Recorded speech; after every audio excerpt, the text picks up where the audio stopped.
Hola, hola.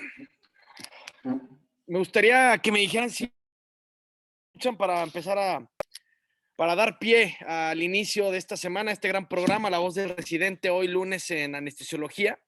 Pero quiero hacer las pruebas de sonido, no sé si me pueden decir si realmente me escucho. Sí, si te escuchas, muchas gracias. Vamos a hacer panelista a la doctora Bernadette Casillas. Hoy me van a disculpar un poco con la cámara, tengo un poco de fallas técnicas con ella. Espero en la segunda parte del programa ya nos podamos ver. Por lo pronto, me gustaría que me dijeran desde dónde nos ven. La vez pasada teníamos personas de Bolivia, de La Paz, de Argentina, Buenos Aires, Culiacán, había mucha gente de Culiacán. Ahora, a ver, vamos viendo si también hay mucha gente de Guerrero como el lunes pasado. Vamos a transmitir en un segundo a través de Facebook, totalmente en vivo. Nos vamos a enlazar y una vez enlazados, damos pie al comienzo de este gran programa. Denme un segundo.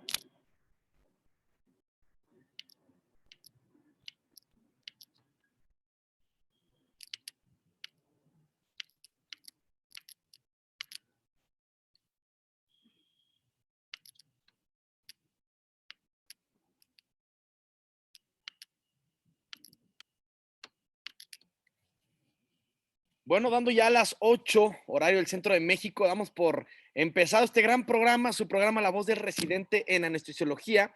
Hoy lunes tendremos un gran tema de la mano del doctor Jesús Alberto Meléndez Ordóñez.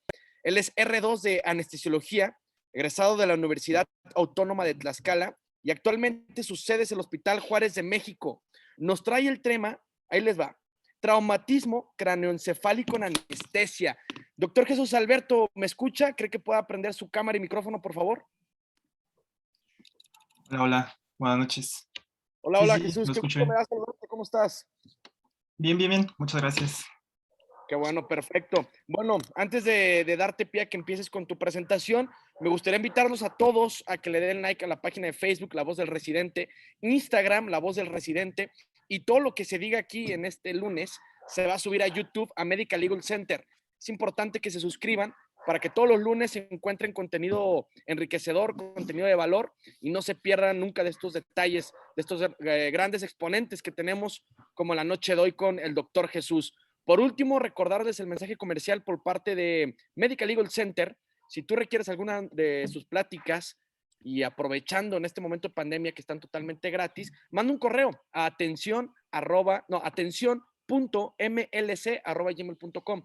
Atención sin acento .mlc@gmail.com, y con mucho gusto Medical Legal Center te da esta plática sin costo en este momento de pandemia. Bueno, sin más preámbulo, doctor Jesús Alberto, el público, los micrófonos y la cámara son suyos. Adelante, por favor.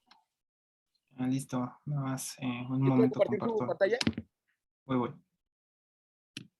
Bueno, por lo pronto le doy las gracias a la gente que nos está sintonizando en Facebook.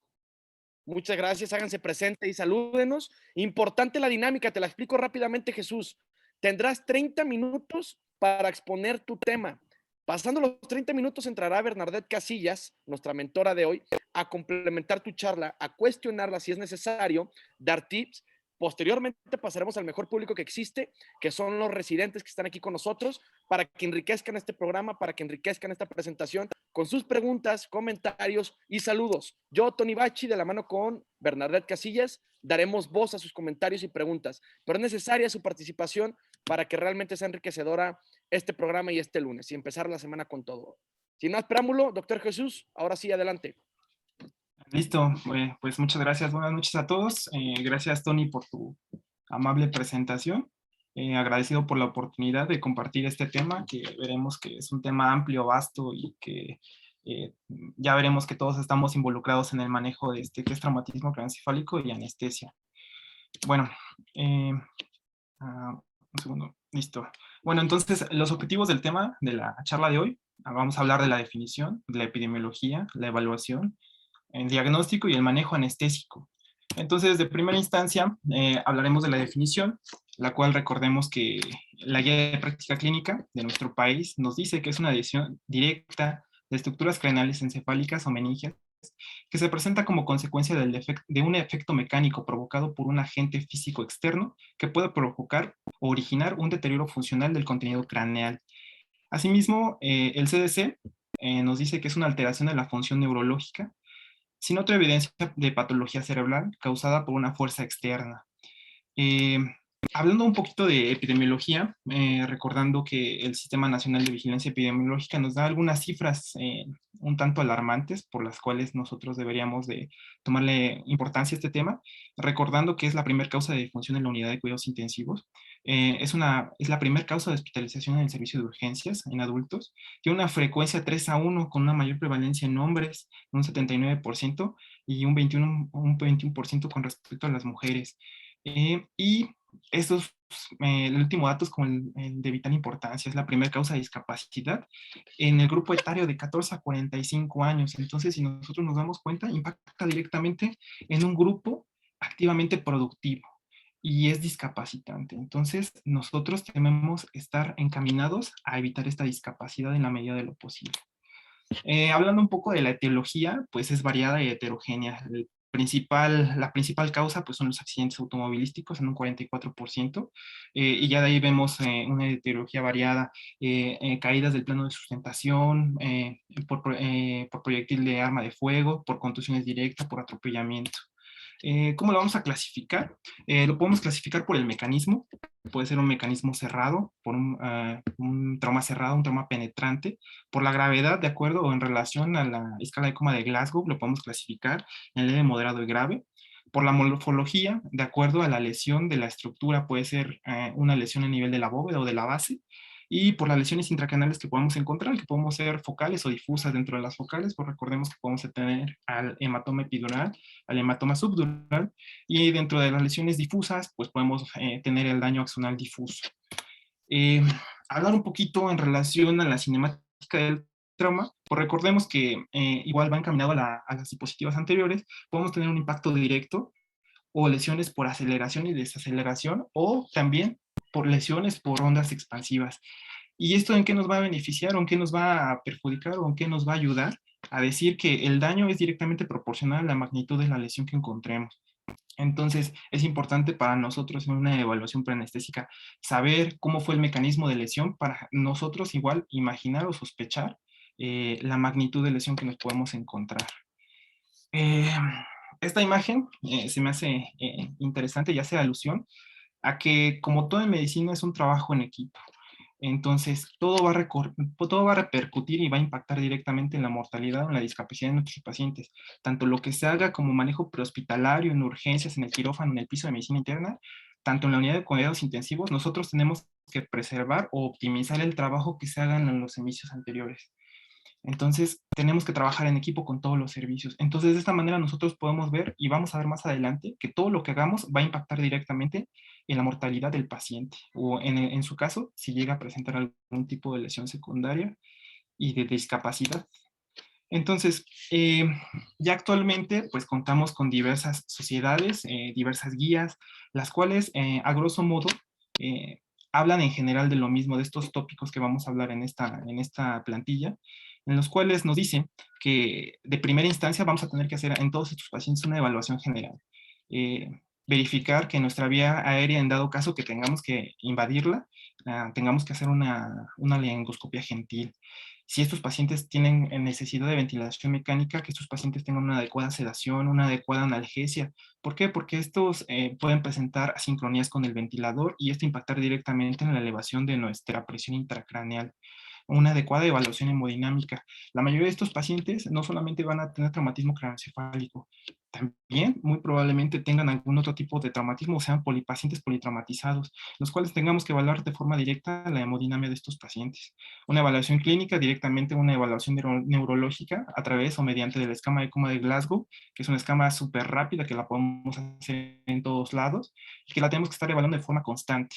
Y echar mano de nuestra batería de estudios de imagen, radiografías de columna cervical y tomografía de cráneo, recordando que estos pacientes muy probablemente tengan también lesión de columna cervical y más adelante ahorita vamos a mencionar por qué es importante que tengamos una imagen de tomografía de cráneo.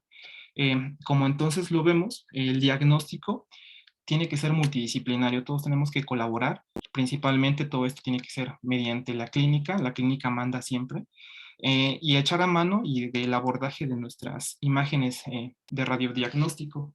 Asimismo, también a usar nuestros estudios paraclínicos. Nuestros estudios paraclínicos, ¿por qué es importante que nosotros los tengamos y los analicemos? Porque muy probablemente tenga algún desequilibrio metabólico también este tipo de pacientes. Propiamente, muy probable secundario a nuestra lesión secundaria, valga la redundancia. Entonces, más adelante veremos que hay tópicos metabólicos los cuales nosotros tenemos que cuidarlos. Entonces, para eso de vital importancia de forma inicial, tener igual estudios paraclínicos.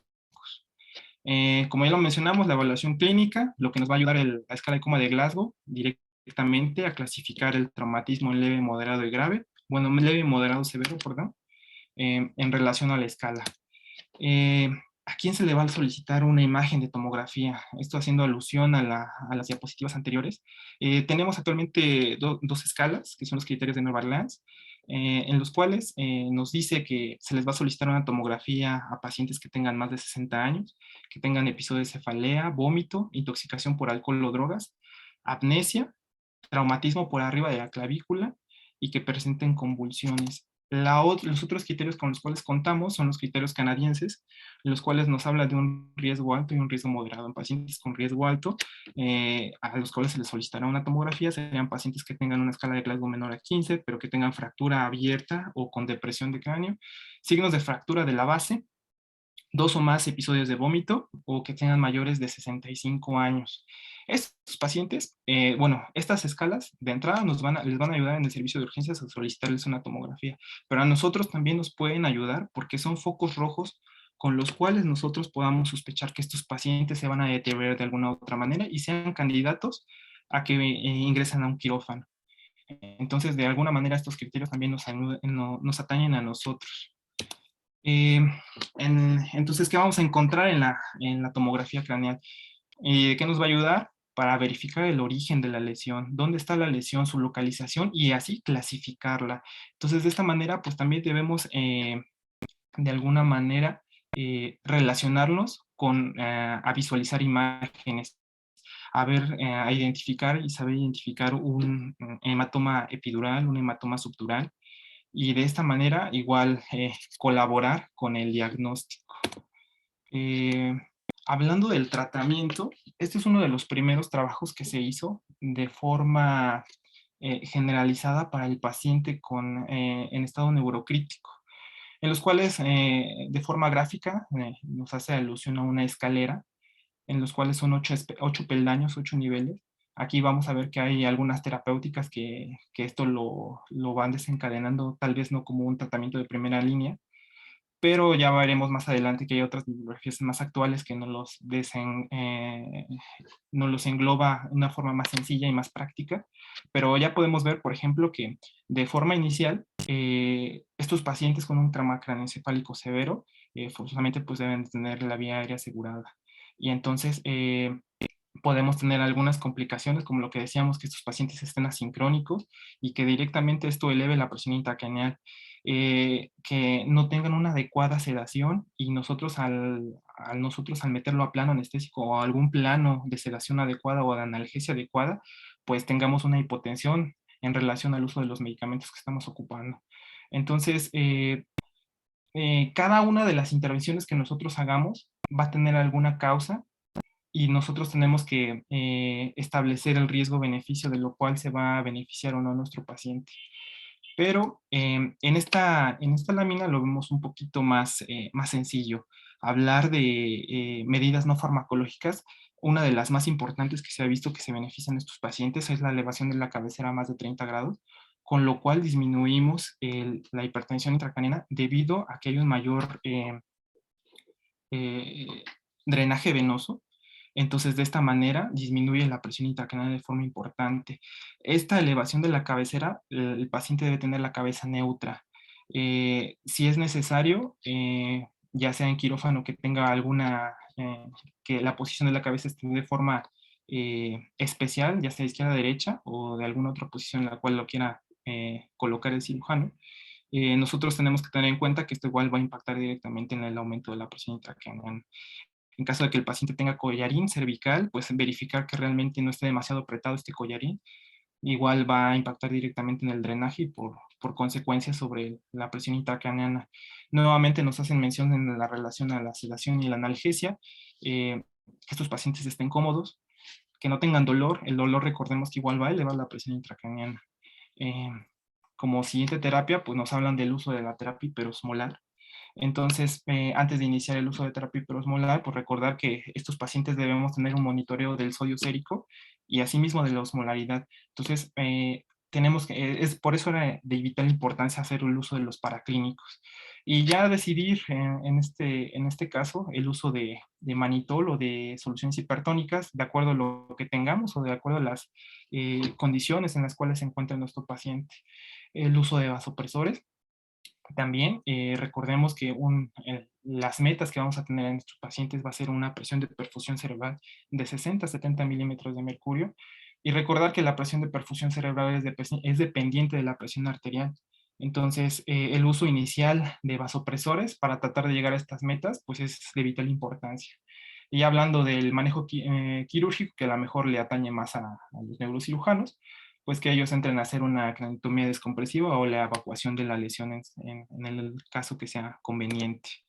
Entonces, para hablar del manejo anestésico, eh, pues es importante de forma inicial identificar y tratar las lesiones asociadas. Como ya lo comentábamos desde el inicio de la charla, los pacientes muy probablemente hay que sospecharles que tengan una lesión cervical. Nuestra laringoscopía tiene que ser gentil, sutil, y va a ser un tanto complicada hacer el abordaje de la vía aérea porque no podemos manipular tanto el cuello. Entonces, igual si hacemos una laringoscopía que no sea gentil, esto va a impactar directamente también en el aumento de la presión intracraneana. También todos los pacientes muy probablemente tengan estómago lleno, entonces se benefician de una inducción por secuencia rápida. Hay que evitar la lesión secundaria. ¿Cómo vamos a encaminar a, a evitar esta lesión secundaria? Pues tenemos algunos objetivos: tratar de cuidar nuestra presión intracraneana, tratar de cuidar nuestra presión arterial, los niveles de glucosa que tengamos, la temperatura. Eh, Esto va a ser, ya lo veremos, que tengamos rangos actualmente ya bien establecidos con un nivel de evidencia importante, por lo cual nosotros tenemos que cuidarlos. Estos pacientes tienen que tener accesos venosos, un acceso venoso periférico grande, grueso, de 16 a 18 Gauss. Recordemos que igual, como lo mencionamos, muy probablemente a lo mejor tengamos que reanimar con líquidos a estos pacientes. Entonces, de esta manera nosotros tengamos un acceso vascular. Un catéter venoso central. ¿Por qué sería importante que tengamos un catéter venoso central? Pues recordemos que vamos muy probablemente a hacer uso de vasopresores. Tal vez hagamos uso de terapia hiperosmolar. De acuerdo a algunas concentraciones, recordemos que podemos hacer uso de soluciones hipertónicas a una concentración del 3% en un catéter periférico, más no así en una mayor concentración. Entonces, para eso nosotros nos beneficiaríamos de contar con un catéter venoso central. En relación a la inducción por secuencia rápida, pues recordemos que estos pacientes, ya lo mencionábamos, muy probablemente tengan estómago lleno. Lo más importante, pues igual hay que valorar el estado hemodinámico y recordar que la mayoría de nuestros anestésicos van a impactar directamente en este aspecto. Hablar de TIVA y de anestesia general balanceada, pues actualmente recordemos que el Propofol tiene bastantes beneficios en este tipo de pacientes.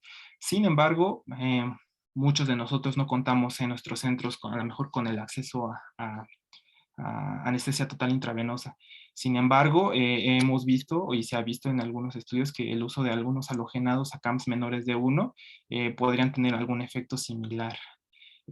Todo con tal de que nosotros cuidemos nuestra presión intracraneal. Recordemos que nuestro valor va a ser que tengamos esta presión intracraneal a menos de 20 milímetros de mercurio. Cuidar nuestra presión de perfusión cerebral, cuidar nuestra temperatura. La prevención de convulsiones. Hay ciertos casos en los cuales hay algunos artículos que nos siguen diciendo que hay que considerar el uso de DFH y algunos que no. Y asegurar el adecuado traslado a unidad de cuidados intensivos. Entonces, como lo comentábamos en las láminas anteriores, o sea, esto es trabajo en equipo. Como venga el paciente de urgencias, si está optimizado, si no optimizarlo, y que de esta manera pase a una unidad de cuidados intensivos para que siga con el mismo manejo a las mismas metas. Entonces, prácticamente la charla va enfocada a que todos hablemos el mismo lenguaje. Pues dentro del manejo anestésico, importante y súper importante el monitoreo. Un monitoreo básico, presión arterial, saturación de oxígeno, verificar los niveles de dióxido de carbono. Eso es básico.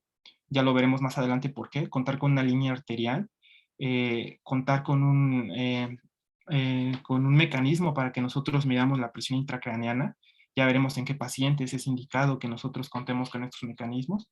Bicientropía, fundamental para ver si nuestro paciente está en plano anestésico o no. Si nuestro paciente tenga o esté convulsionando, eso igual sería importante para eso nosotros tengamos monitoreo invasivo. El catéter venoso central, ya lo mencionábamos, si nosotros vamos a hacer uso de vasopresores o de terapia hiperosmolar, necesario que tengamos. En algunos casos, que es no muy común, si nuestro paciente llega a ser embolia aérea, pues igual nos puede salvar de algunas otras circunstancias. Asimismo, tener el mecanismo para medir la temperatura corporal central. Entonces, como vemos, todas las medidas farmacológicas y no farmacológicas van a estar encaminadas en prevenir la lesión secundaria. Todo va a estar encaminado en prevenir la lesión secundaria. Ya no podemos hacer nada por la lesión primaria. Entonces, las primeras horas pues, son vitales para que nosotros podamos disminuir la discapacidad que posiblemente pudiera tener nuestro paciente o en algunos casos pues, la mortalidad. Y si estas medidas no se llevan a cabo de forma adecuada, pues va a aumentar la mortalidad o la discapacidad. Este es un resumen de todo lo anterior y me llama mucho la atención y me gustó mucho. Es una mnemotecnia que es el GHOST-CAP, que nos habla de, a grandes rasgos, todos los ítems que nosotros tenemos que cuidar, que son prácticamente los 8, que es cuidar la glicemia, la hemoglobina, el oxígeno, el sodio, la temperatura, el confort del paciente, la presión arterial y los niveles de dióxido de carbono. Entonces, ya lo decíamos, todos nuestros objetivos van encaminados a prevenir la lesión secundaria. Y entonces, ¿qué es lo que vamos a evitar? Una hipertensión intracraneal, hipotensión, edema cerebral, hipertermia, hipotermia, hipoxia, hiperoxia, hiponatremia, y no solamente nada más enfocarnos en el sodio, también en el resto de electrolitos, verificar potasio, cloro, y ver si estos pacientes no están convulsionando. Entonces, las metas en el tratamiento para el traumatismo craneoencefálico en relación a las recomendaciones que nos hace el ENLS es, digamos que estas son como de las diapositivas que a lo mejor nos tendríamos que quedar, que es que tengamos una presión arterial sistólica. De acuerdo al grupo etario, en pacientes de 50 a 69 años, mayor de 100 milímetros de mercurio, y en el grupo etario de 15 a 49 y más de 70, mayor de 110 milímetros de mercurio. Esto para que tengamos nosotros una presión de perfusión cerebral entre 60 y 70 milímetros de mercurio. Una normotermia, una temperatura menor de 37.5. Recordemos que una temperatura mayor va a aumentar el metabolismo cerebral y es algo que nosotros no queremos en estos pacientes. Una normoglucemia, recordemos los sustratos del cerebro son el oxígeno y la glucosa. Entonces tenemos que tener una glucosa entre 140 y 180 miligramos sobre decilitro. Una normoxemia es suficiente que nuestro paciente lo tengamos con 92 a 96% de saturación, no más, no menos.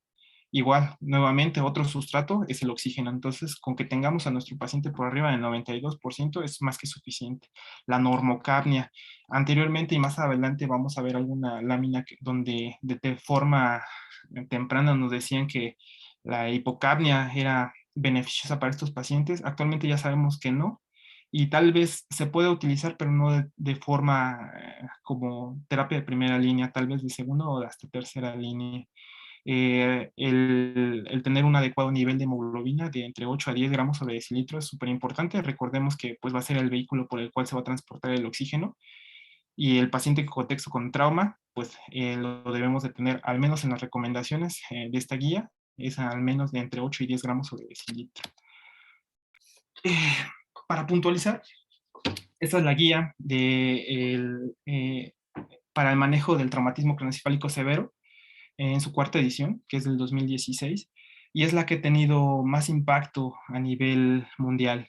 Entonces, por ejemplo, aquí nos habla en relación a un nivel de evidencia y la recomendación que tiene. En el caso de qué pacientes nosotros tenemos que ponerle un monitoreo de presión intracraneana, paciente que tenga traumatismo craneoencefálico severo, en escala de Cama de Glasgow de 3 a 8, con una TACA normal, ese paciente necesita forzosamente tener un catéter, pues sí, un monitoreo de la presión intracraneal. ¿En qué otros pacientes? Pacientes con TSE moderado, con un ataque normal, pero que presenten algunas de estas situaciones, que tenga una edad mayor de 40 años, con una postura motora normal, o que tenga una tensión arterial sistólica menor de 90 milímetros de mercurio, hay que monitorizar la presión intracraneal de este paciente. Los umbrales de presión arterial, ya lo comentamos en la diapositiva anterior, tienen un nivel de evidencia 3, pero estos están directamente relacionados con menor mortalidad de estos pacientes. La guía recomienda iniciar el tratamiento de presión intracraneana con un nivel arriba de 22 milímetros de mercurio. Hay algunas guías que lo hablan desde 20, pero esta lo menciona a partir de 22. Entonces podemos tener ese rango de 20 a 22. Sería favorable considerar el manejo de terapia para reducir la hipertensión intracraneal. Los umbrales de presión de perfusión cerebral hay que mantenerlos entre 60 y 70 milímetros de mercurio. Otra situación importante, hace algunos años todavía se mencionaba el uso de esteroides. Actualmente, y recordemos el estudio CRASH, que es el estudio más grande, no se recomienda el uso de esteroides. Se ha visto que el uso de esteroides aumenta e incrementa de forma importante la mortalidad de los pacientes, y nosotros vemos tiene un nivel de evidencia 1. Entonces, no hay que utilizar esteroides en este tipo de pacientes. Profilaxis de convulsiones, no se recomienda el uso de profiláctico de finitoína o alprato de magnesio para evitar convulsiones tardías, más no así en las tempranas. Y hay actualmente algunos estudios para las convulsiones tardías en el uso de levetiracetam, sin embargo todavía no hay evidencia contundente hasta el momento. La hipotermia profiláctica tiene un nivel de evidencia 2B, sin embargo no se recomienda posterior a las 48 horas, y de hecho actualmente la hipotermia no está recomendada en estos pacientes de primera línea. Sin embargo, hay algunos artículos como este que lo menciona, que no hasta antes de las 48 horas podría ser utilizada. Sin embargo, no en todos los centros contamos con el equipo necesario para mantener una hipotermia regional en estos pacientes, y asimismo recalentar estos pacientes de forma adecuada. Entonces, habría que tomarlo en consideración. La terapia hiperosmolar, nos recomiendan que hay que evitar la hipotensión arterial en estos pacientes antes de iniciarla, menos de 90 milímetros de mercurio. No hay que utilizarla, y esta guía nos hace relación y alusión al uso de manitol a una dosis de 0.25 a 1 gramo por kilogramo de peso. Terapias de ventilación. Lo que yo les decía al inicio, antes se había visto que había necesidad o posibilidad de utilizar hiperventilación para disminuir la presión intracraneana. Sin embargo, podemos ver que la hipocapnia va a comprometer directamente el flujo sanguíneo cerebral. Entonces, no está recomendado y hay que evitarlo dentro de las 24 horas después de la lesión, porque recordemos que en ese momento, en las primeras 24 horas, el flujo sanguíneo cerebral está comprometido totalmente. Entonces, no es adecuado, y si se recomienda, pues no es una terapia de primera línea, y habría que pensar que el flujo, si lo vamos a utilizar, que el flujo sanguíneo cerebral se pueda ver comprometido. Una craniectomía descompresiva, pues reduce la mortalidad a los 6 meses, sin embargo, Alberto, es una... Dígame. tenemos solamente 5 minutos. Sí, ya es la última diapositiva, de hecho. Entonces, esta cranectomía pues se encuentra relacionada, asociada a una discapacidad grave. Y pues el uso de nuestros anestésicos y analgésicos sedantes, pues hay que verificar realmente. Recordemos que nuestros pacientes deben de, estar adecuadamente en confort y una adecuada analgesia y sedación. Sin embargo, la mayoría de nuestros medicamentos pues, van a repercutir en la estabilidad hemodinámica. Y recordemos que el propofol a altas dosis puede producir mortalidad significativa. Entonces, en conclusión, a mí me gustaría que nos quedáramos con las diapositivas de las metas, que es algo que nosotros tenemos que cuidar en todos estos pacientes de forma importante. O sea, les decíamos, no solamente en el quirófano, en una sala de urgencias, en el piso, en la unidad de cuidados intensivos, tenemos que cuidar estos metas, porque estas van a tener impacto directamente en la mortalidad o en la discapacidad de los pacientes. Recordemos que el resultado de una lesión cerebral traumática grave depende de la prestación de atención de alta calidad por parte de un equipo multidisciplinario bien integrado de profesionales de la salud. Hay que hacer un tratamiento multimodal, hay que hacer el ABCDE, hay que hacer las básicas, hay que hacerlas en todos estos pacientes. Y igual, lo que comentábamos anteriormente, el tratamiento multidisciplinario impacta directamente en el pronóstico del paciente. Y pues eso sería todo. Muchísimas gracias, doctor Jesús Alberto. Increíble su presentación. Tiempo récord, doctora Bernadette Casillas, antes de la media hora, ¿eh? Muchas felicidades, Jesús. De verdad, no se ve todos los lunes que en media hora se explique tan bien, que sea tan puntual, que se desmenucen los temas. Y bueno, no le quito más tiempo a la doctora Bernadette Casillas, quien va a fungir como nuestra mentora de hoy. Adelante, Bernadette. Solo una cosa, Jesús. ¿Podrías dejar de compartir pantalla para vernos los tres en el panel, Sí, voy. por favor? Muchas gracias. Bernadette Casillas, qué gusto me da saludarla. Igualmente, buenas noches. Qué bueno que están aquí. Todos los que están son los que se supone que deberían estar. Y una felicitación para Alberto, 2 puntos buenos por su título y un punto bueno más por la puntualidad en la presentación. Te documentaste muy bien. Estoy muy triste, muy triste porque no hay preguntas todavía. Entonces, muchachos, aprovechen el momento, aprovechen para aprender. No hay preguntas malas, no hay preguntas simples, no hay preguntas tontas. Todo es para aumentar nuestro conocimiento. Entonces, Alberto, muy bien tu presentación. Me gustaría que ahondaras un poquito más en las 2 etapas fisiopatológicas del trauma cerebral. Cuando viene el trauma agudo, porque pues no hay, bueno, solamente alguien que le gusta golpearse contra la pared y diario está golpeándose, pues algún día va a tener manifestaciones, pero si tiene un accidente, un asalto, una caída, nosotros los viejitos nos morimos fácilmente con un traumatismo en las escaleras. Te caes en la escalera y te pegas en la... Es más, hace unos días murió un conocido mío de esa cosa, se salvó del COVID y de todo lo demás, se cayó en la escalera y bye.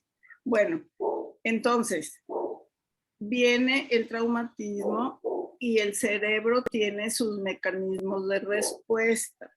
Entonces, en las primeras horas, tú nos hablaste algo del flujo sanguíneo y todo eso, entonces quisieras ahondar un poquito en esa primera parte y luego en la segunda parte, que te voy a compartir que antes la segunda parte alguien le llamó